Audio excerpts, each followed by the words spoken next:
Les femmes qui n'arrivent pas à tomber enceinte me disent pratiquement toute la même chose.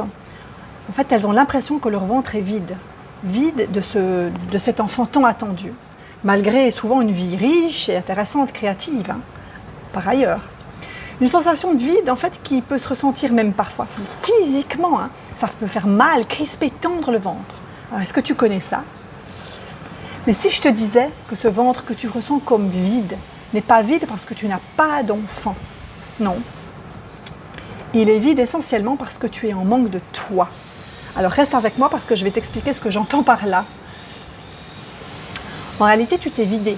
Tu t'es vidé de ta substance, de ton énergie vitale, en t'hyper-focalisant sur ce projet extérieur. On appelle ça l'hyperfocalisation, focalisation sur le but, vers le but conscient. Tu t'es tellement focalisé qu'il n'y a plus d'énergie. Comme si ton corps, en fait, n'était fait que pour être un réceptacle, finalement, pour quelqu'un d'autre. Et tu t'es perdu en chemin, tu as oublié ta priorité. Comme si le fait d'être enceinte allait te remplir, t'apporter, en fait, cette sensation de complétude, de paix. Mais tu prends les choses, en fait, complètement à l'envers. Et plus tu les prends à l'envers, plus, en fait, tu t'éloignes de toi. Eh ouais. Alors pourquoi on en arrive là en tant que femme, tu me diras?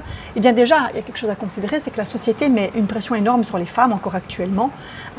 Combien de femmes m'ont dit, je me sens demi-femme sans enfant, quand tu n'as pas d'enfant, tu ne te sens pas, dans notre société, tu ne te sens pas complète. Il y a sans arrêt des questions, des remarques de la famille, des collègues, des amis, etc. C'est comme si tout te renvoyait finalement à ce que tu n'as pas, comme si ce que tu n'avais pas définissait ce que tu étais.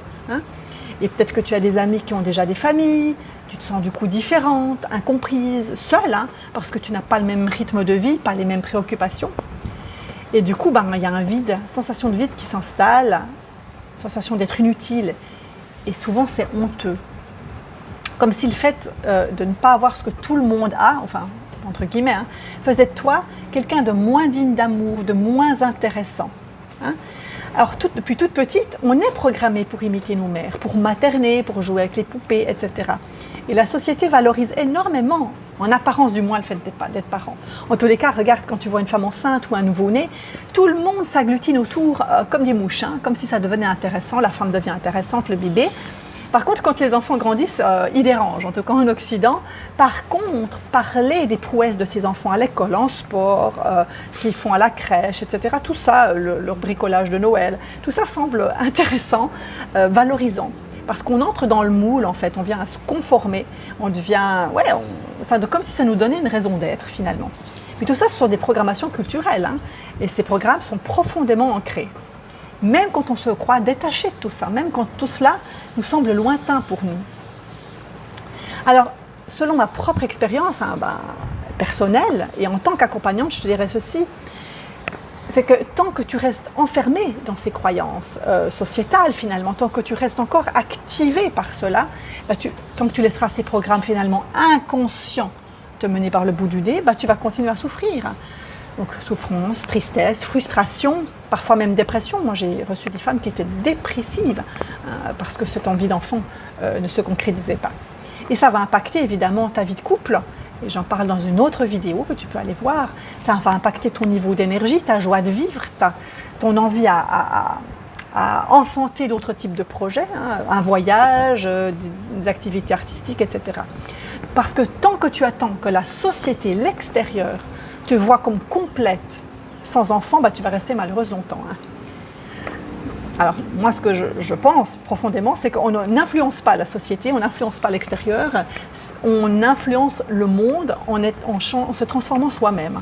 Donc, chacun a à faire son chemin, à semer des graines de changement. Voilà. Et c'est comme ça que le monde va changer.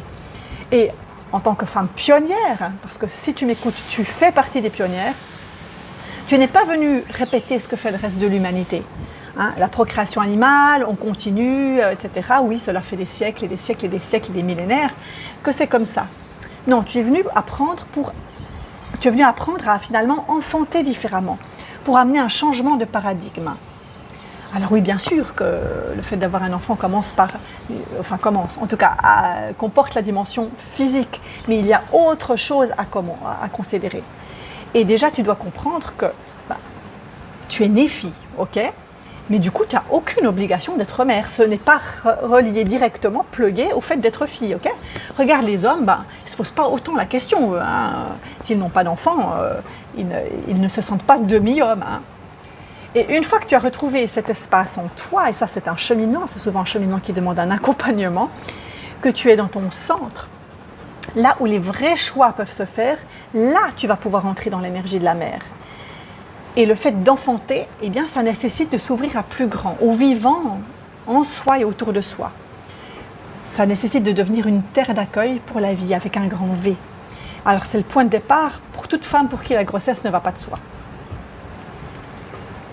Et quand tu entres dans cette compréhension, qui n'est pas mentale, mais énergétique dans ton corps, dans tes cellules, eh bien, tu comprends que ce qu'on appelle des miracles peuvent arriver.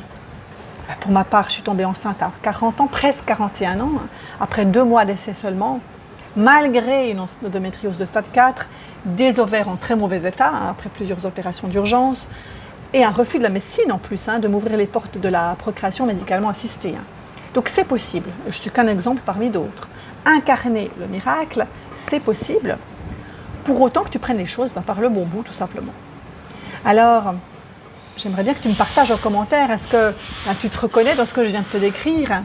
Est-ce que toi aussi, tu ressens ce vide qui n'a peut-être rien à voir avec le fait d'avoir un enfant?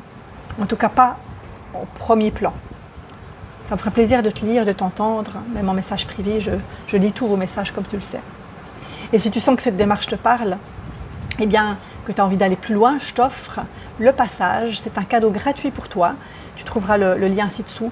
Ce sont des questions clés qui portent une vibration spéciale pour t'aider à te poser les bonnes questions au sujet de ton désir d'enfant, ainsi qu'un audio, un audio d'hypnose qui va t'amener à te libérer de cette sensation de vide et te préparer à t'ouvrir justement à cette possibilité d'enfantement sur un plan très vaste, le plan vraiment énergétique, parce que c'est là en réalité que tout commence. Alors si cette vidéo te parle, eh bien abonne-toi à ma chaîne. J'y partage régulièrement de ma vision de l'enfantement qui est très différente de ce qu'on entend dans les discours mainstream. Alors à très vite, ciao ciao.